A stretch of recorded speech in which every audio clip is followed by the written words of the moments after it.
I have a lot of old liberal friends who are like, "What happened to you?" And I'll sit down and I'll explain to them what happened to me, and they'll go, "Oh yeah, I kind of feel some of that too, even though I'm more, I'm wedded to my Democrat Party or whatever." We have those conversations. We have them in a friendly way, an intense way, somewhat, sometimes with a friendly way. But the other thing is that there is now going through the left, the Democrat, the central left, they're quietly appalled. They're quietly appalled by some of this gender stuff. They're quietly appalled by what's happening in schools. They understand that this shutdown over COVID was a big mistake and really hurt them. They have kids. They see their kids being hurt, and they'll say it, but they're afraid. And that's what we have to get past. That's why the Daily Wire, anybody who is willing to bring on alternative voices and who's willing to take the heat is so important, because the people who don't have our platforms, the people who aren't protected as we are by the First Amendment and can be fired by HR for not agreeing, with their stupid policies, those are the people who are afraid. We need to bring them out into the open. We need to let them know that they shouldn't be afraid. And we need to fight the powers that make them afraid. And then I think we'll be able to talk again.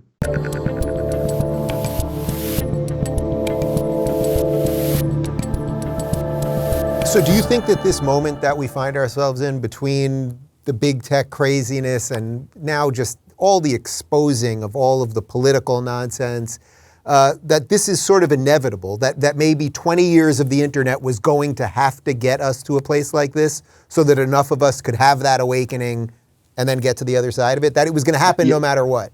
That's exactly what I think. And I think that so much is ending right now. I said this when Donald Trump was elected. This is not the beginning of something. It's the end of something that will lead to the beginning of something.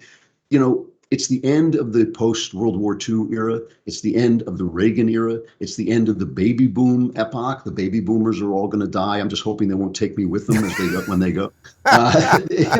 And it is the invention of this brand new thing. I mean, when you think about the invention of the printing press, and then you have the Reformation, you have the 30 Years' War, you have the counter-reformation, you have the Inquisition, you have all this violence coming about simply because suddenly someone can read the Bible and say, you know what, I don't think the Pope is right about this.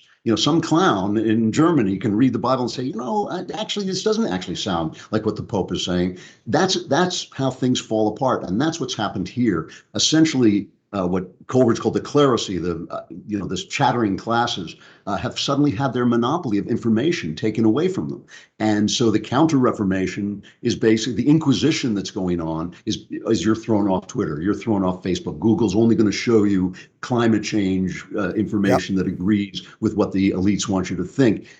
Didn't work in the Inquisition, didn't work in the counter. It's not going to work now. Eventually, this is the democratization of information. We're going to learn how to handle it. We're going to learn how to sort misinformation from information. Basically, if it's coming from the government, it's misinformation, and then everything else is open to question.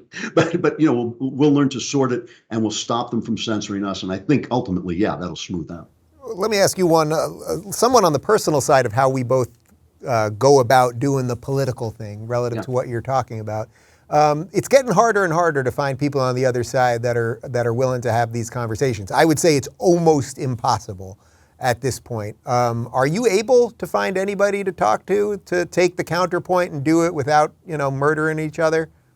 In two ways I'm able to do this. First of all, older people can still do it. I still have discussions with older people where, because I have a lot of old liberal friends who are like, "What happened to you?" And I'll sit down and I'll explain to them what happened to me. And they'll go, "Oh yeah, I kind of feel some of that too, even though I'm more, I'm wedded to my Democrat Party or whatever." We have those conversations. We have them in a friendly way, an intense way, sometimes with a friendly way.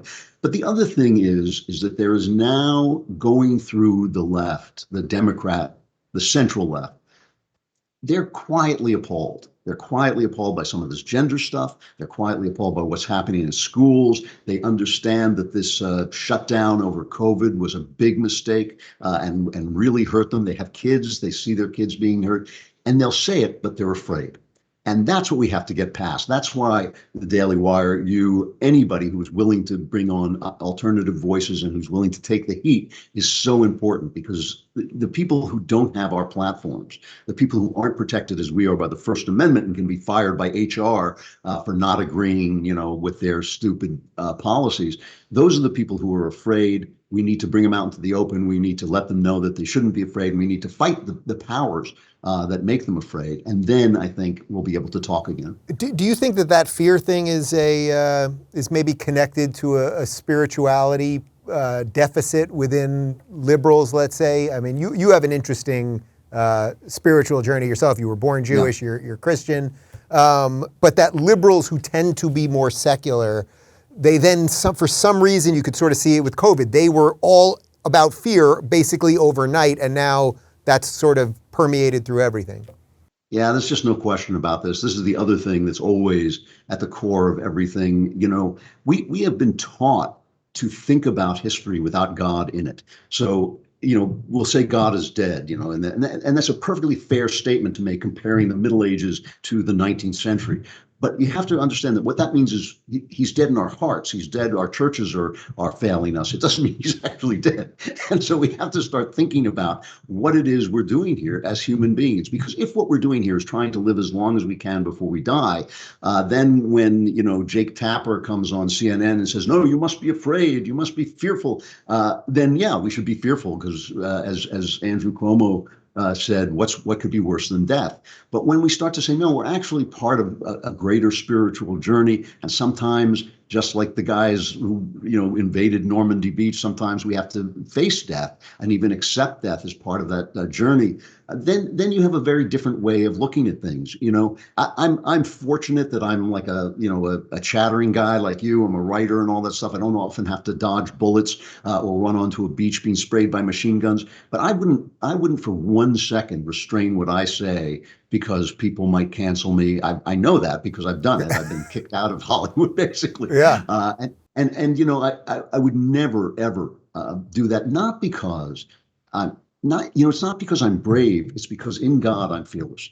As long as I'm in God, as long as I'm centered in God, I know that I just have to do what's right, and I will be okay in the long run, even if that long run is eternal and not within my lifetime. So yes, when you lose that hook into something bigger than yourself, everything becomes fear. How can it be anything else? Because we're all just these fragile little people who are here today and gone tomorrow. And if we're not part of something eternal, what's the point of ever putting your head over the edge of the trench? It's so interesting because when people come up to me, like at the store or something, and they'll be, Dave, you're so brave. You're saying all the things that I want to say. And I always have two thoughts at the exact same time. One is, well, A, I'm not being shot at. I'm not in war, so I'm not brave to that extent. That it's just not a real comparison.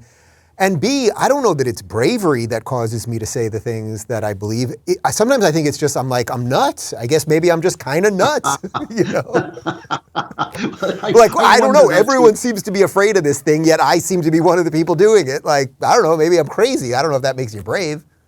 I always remind myself that we do have an extra layer of protection because we speak for a living. So we're protected by the First Amendment in ways that a guy who works in the clothing industry or the car industry is not protected in the same way. And they can say to him, you didn't sign the HR paper saying that, you know, a man can become a woman. Right. You're fired.